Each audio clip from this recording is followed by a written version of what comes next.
Existem algumas estratégias no posicionamento da paciente que são inegociáveis. Me acompanhe aqui nesse vídeo para você ver quais são elas.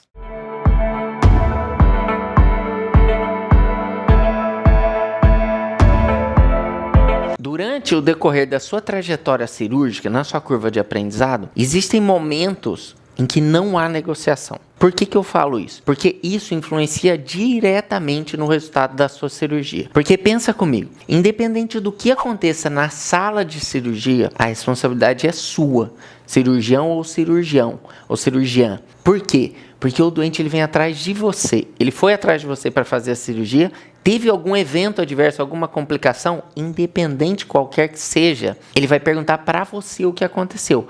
E a responsabilidade acaba sendo sua. Então, por causa disso, tem coisas que não existe negociação. Uma delas é o posicionamento, e dentre o posicionamento, eu vou tentar simular para vocês aqui o que eu considero que seja extremamente importante. Basicamente, nas cirurgias pélvicas. Por quê? Porque nas cirurgias que a gente trabalha, e a gente tem uma gama de cirurgias que a gente pode fazer na região pélvica complexa, esse é o posicionamento que eu considero ideal. Existem alguns detalhes aqui que eu queria comentar com vocês. O primeiro deles é o seguinte: quando a gente colocar a paciente aqui, embaixo da cabeça dela tem que ter uma rodilha, ou alguma coisa que faça com que a cabeça não movimente durante a cirurgia. Por quê? Porque a paciente ela vai estar anestesiada, e ela dormindo, ela pode dormir de qualquer posição, mas quando ela acordar, proporcional à posição que ela ficou naquelas horas de cirurgia, é o que ela pode ter de dor no pós-operatório. Então, é necessário a gente ter isso. Segunda coisa que eu chamo muito a atenção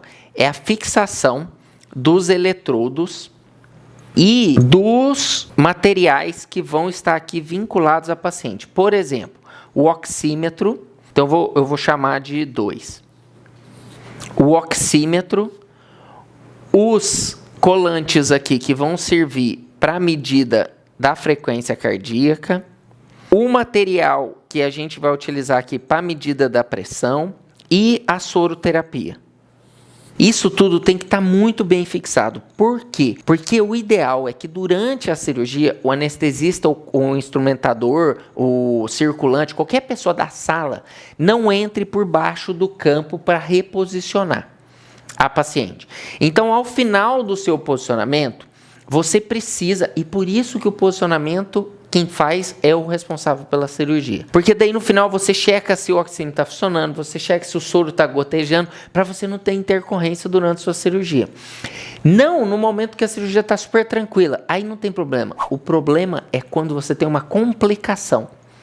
E daí você precisa disso, e daí tem a intercorrência naquele momento. Então, esse é o segundo ponto. O terceiro ponto, os braços têm que estar ao longo do corpo.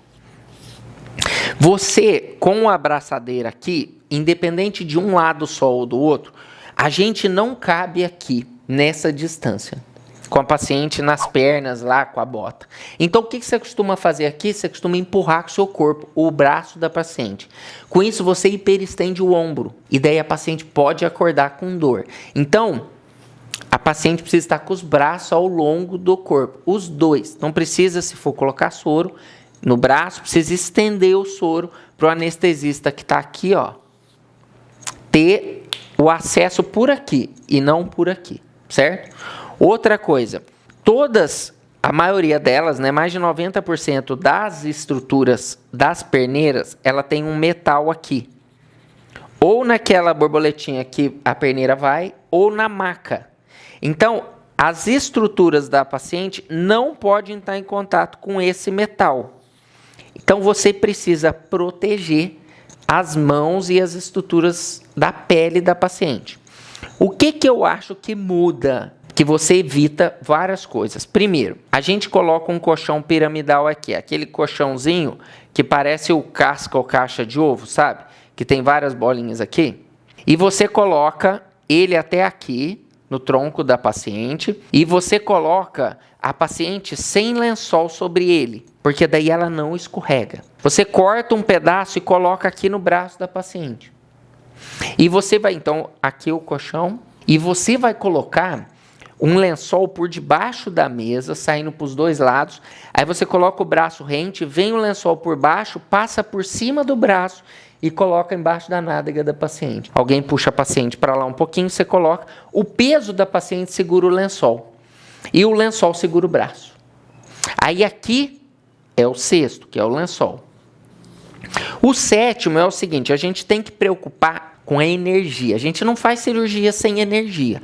Para a energia monopolar, por exemplo, a gente usa uma placa. Então a placa eu sempre coloco na coxa direita, um pouco próximo da região inguinal, mas não tão próximo.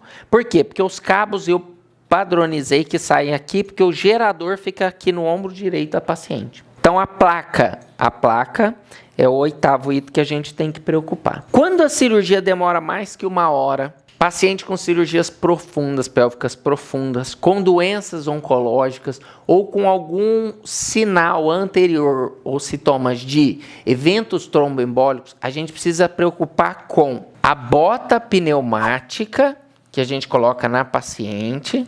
E uma coisa que faz muita diferença, a paciente vai estar aqui em uma perneira.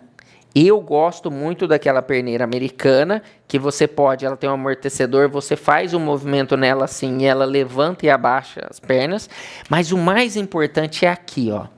Você tem que preocupar com que a panturrilha da paciente fica pelo menos uma polpa digital da perneira, porque ela já vai estar, a perna vai estar na bota pneumática. A perneira, com a perna encaixada, ela tem que estar uma polpa digital, porque quando você colocar no Trendelenburg e abaixar as pernas, para você não estar comprimindo a panturrilha o tempo inteiro, nas cirurgias essas que eu falei com esse fator de risco. Então, paciente obesa, paciente maior que 45 anos, paciente com cirurgia prolongada, paciente com doença oncológica, paciente com histórico prévio de um evento tromboembólico. Então aqui, gente, eu mostrei para vocês 10 pontos. É claro, se você quiser, tem alguns outros todos que você pode colocar e identificar, mas esses são os 10 principais.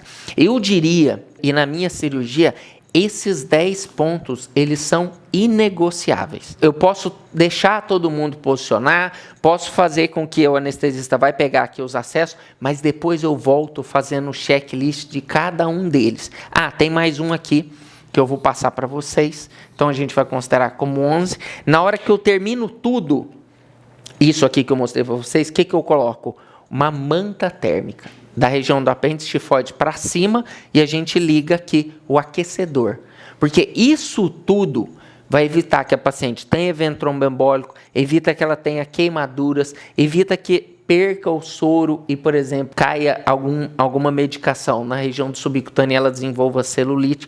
Tudo isso eu estou falando para vocês porque eu já convivi com esses tipos de complicações ou já vi esses tipos de complicações. Tá bom? Espero que esse vídeo aqui ajude muito vocês nas suas cirurgias. É muito importante que a gente tenha padronizado passo a passo daquilo que a gente pode fazer influência e diferença na cirurgia. Esses 11 pontos são pontos que nós conseguimos modificar. Então, por causa disso, como tem o papel nosso, a gente tem influência direta sobre eles. Então, por causa disso, você que é o protagonista ou a protagonista da cirurgia é responsável por fazer com que isso aconteça da melhor forma possível. Perfeito? Um grande abraço, até o próximo vídeo.